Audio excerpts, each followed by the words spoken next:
Hey fam, as we're all enduring our isolation, I am going to talk with you a little bit about one of my favorite cocktails, especially as spring is approaching and um, we are looking for more refreshing cocktails and fun spring cocktails.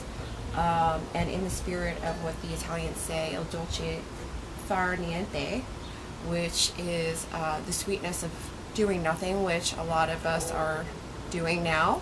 So nobody really knows the origins of where the Negroni came from. However, it's widely believed to have originated in Venice in around 1919 by a count, Camillo Negroni, who wanted something stronger than an Americano. An Americano was Campari and sweet vermouth mixed with soda water. And he said, "Can you sub the soda water for gin?" And and that is rumored to be the birthplace of that cocktail in a bar in Florence, and it's named after Count Negroni, Camillo Negroni. What I have chosen here is Malfi gin, which is a really nice Italian gin. It's very bright. It doesn't have a lot of juniper in it. It's more kind of citrusy and floral, but more citrusy than anything else. And Malfi claims that gin originated in Italy rather than as what is widely believed that it came from Holland. Next we have Campari, of course, which is a bitter liqueur, very bitter aperitif. So it is one of those liquors that gets the juices flowing before you have a big meal. I love Campari and soda. It's like a really delicious springtime treat. And then we have El Bandara vermouth. It's a sweet vermouth from Spain. And I think that this just rounds out the Negroni very nicely. Let's get to the mixing. Hey fam, it's Beth-Ann Wilson from Baltimore, Maryland in the United States, and today I am going to walk you through making a Negroni cocktail from utilizing things that you have around your house. So of course, you're going to need the ingredients for the cocktail. You're going to need some gin, some Campari, some sweet vermouth, a tumbler, a mixing glass, ice, and a orange, something to peel the orange with, something to mix, and something to measure. So we're going to start out by chilling our tumbler. It's always nice to start out with a chilled glass. You can either put this in the refrigerator to chill it.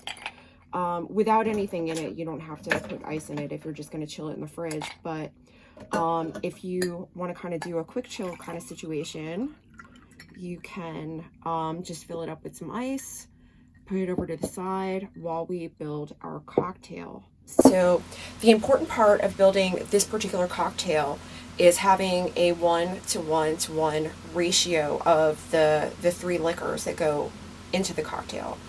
And you can do that either with just using like a little shot glass and filling your liquor to the same mark on the shot glass. We're going to go for about an ounce of each liquor. An ounce is about 2 tablespoons, or if you are doing metric, that's about 30 milliliters. So let's get going. I'm going to start out with our Malfi. This is an Italian gin. I'm going to pour it up to the P in our Outer Banks shot glass. Next up, we got Campari, which is a bitter Amaro. It's an aperitif. It's kind of gets the digestive juices flowing before you have a big meal. And then next we have some sweet vermouth, which is a fortified wine. So that's the last ingredient in our Negroni.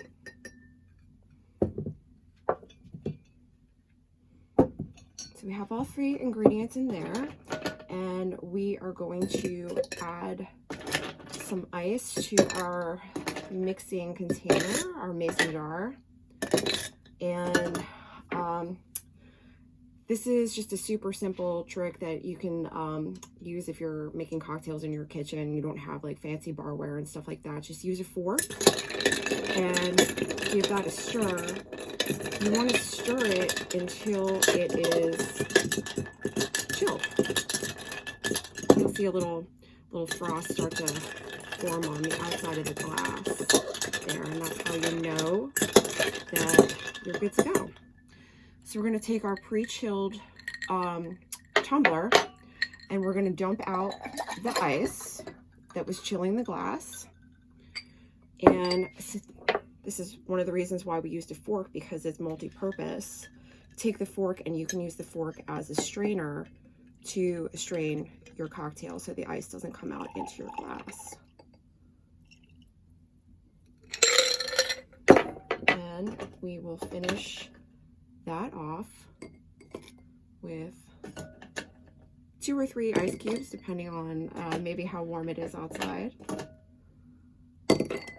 And traditionally, this would call for a wedge of orange, but I like to just use a little bit of the rind and try to not get the pith, like the white part pith. You just want to have the orange part, and I like to kind of rim the glass with it and kind of get some of the oils on the rim.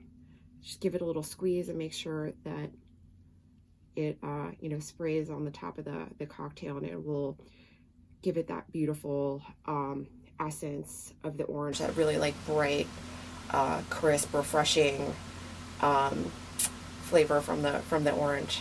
And that's our Negroni. Cheers. Saluti.